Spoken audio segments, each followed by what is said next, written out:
Hey, what is going on guys? It is your host Super Science here, and today I have a brand new video for the channel. The topic of today's video is the highly debated Goku versus Superman. I will determine the winner based upon each character's striking strength, lifting strength, speed, durability, reaction time, combat skills, stamina, abilities, and energy projection. The first category I will be going over is energy projection. In terms of energy projection for Goku, Kid Buu is stated to be a universal threat. In fact, Elder Kai even states that he would destroy the universe and he would eventually come to the world of the Kaioshin. The guide stated that old Kai only has 1,000 years left in his life. Since there are at least 100 billion galaxies within the universe, and since Kid Buu only has 1,000 years in time, we can simplify it down and see that he destroys around 3 galaxies in a second. And since both Kid Buu and Goku are evenly matched, it's safe to say that Goku's energy projection level is multi-galaxy level. And even if you don't quite agree with me on that, we can all agree that Super Saiyan 2 Gohan as well as Super Perfect Cell were able to destroy the solar system.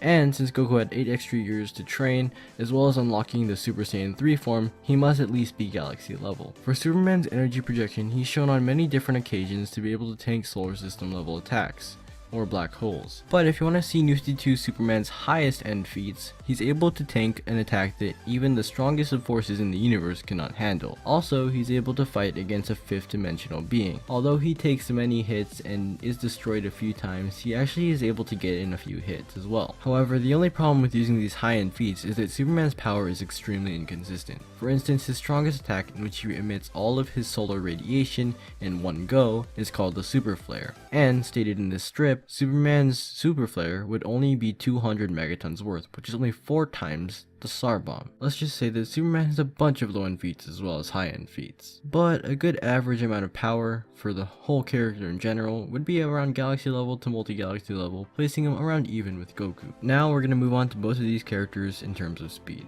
Since we know that at the very least, Kid Buu has to destroy 3 galaxies in 1 second, we know that he has to travel 2 total distances between galaxies. A good estimate for the distance between galaxies is said here by NASA to be around 44 million light years. And since we know that Goku can travel both of these distances within a second, we can find that his final speed is just under 3 quadrillion times faster than light.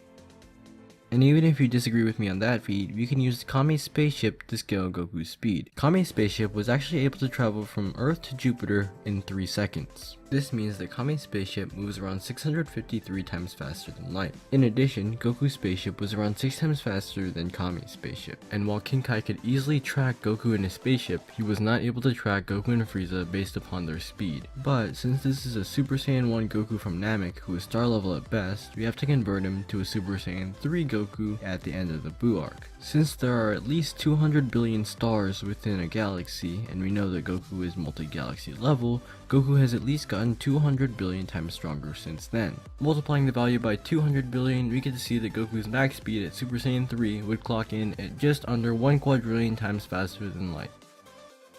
In terms of speed for Superman, he was able to travel from the edge of the universe to Earth within 60 days. And the DC universe is approximately 100 trillion light years long. If we use the equation velocity equals distance divided by time, we can see that Superman can move at almost 1 quadrillion times faster than light. Now time for each character's reaction times. In the manga, when Goku was fighting Vegeta, they were a certain distance away and Goku was given a certain amount of time to dodge. Therefore, we can find the time, which would be Goku's reaction time. Time equals distance divided by velocity, and by plugging in the values, which is the distance between Goku and Vegeta's speed, we get that Goku has around 4,204 octillionths of a second to react to Vegeta's attack.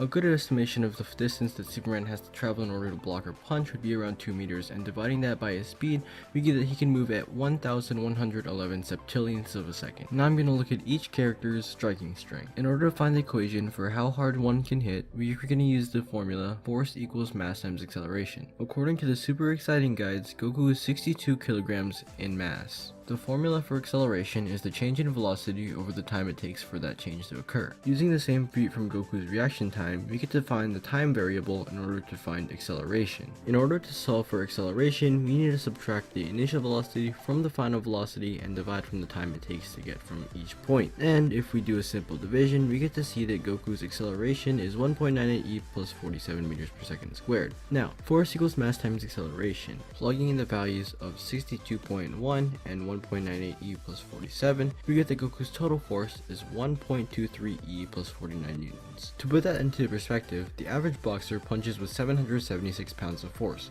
Goku punches with 2.77 e plus 48 pounds of force. Following the same criteria as finding Goku's lifting strength, by dividing the change in speed by the amount of time it takes for that speed to change, we get that Superman can punch with a force of 3.64 e plus 45 pounds of force. Now it's time to determine each character's lifting strength. According to the Dragon Ball Z manga, 1% Final Form Frieza would have been able to destroy the whole planet Namek with his brute strength. It's nice to note that this is also a 1% version of Final Form Frieza before Goku turned Super Saiyan. Also, this was in the Namek saga. People in the Buu saga were exponentially times stronger than those in the Namek saga. In comparison, Superman was able to lift the weight of the earth for 5 days straight, with only producing 1 drop of sweat. Also, it's nice to note that he only had a little bit of sunlight.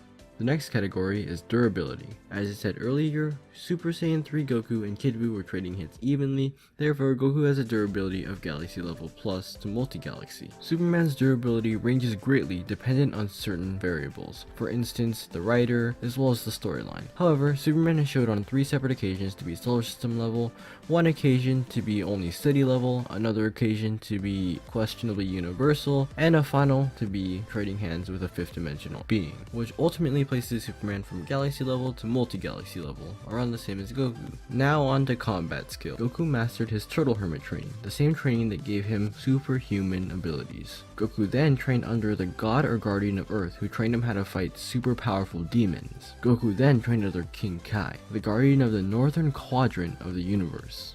He's mastered martial arts that humans can't even begin to comprehend. Contrary to popular belief, Superman does actually have some battle training, for instance how he was training with Wonder Woman in fighting. But Goku is a far more well-seasoned fighter, as Goku's race was meant for fighting, and Goku constantly fights for fun rather than to stop problems. Overall, Goku is a far more seasoned fighter. This category is stamina. Goku's Super Saiyan 3 transformation has a large stress on Goku's body, and Goku's body has a certain limit. Superman doesn't have such limit. He gathers his energy from the sun, and the sun has a seemingly endless amount of energy to support him with. Now let's look at each of these characters in terms of abilities. Goku has a seemingly endless amount of abilities due to his ki, which he can manipulate in many different ways, and he also comes up with many new strategies and techniques while battles go on. Superman is extremely similar, as he has his baseline abilities along with abilities they can develop on the fly. Both characters have an equal array of abilities, and I believe that both characters should get the category here. Now here's the final scoreboard. Goku 8 and Superman 5.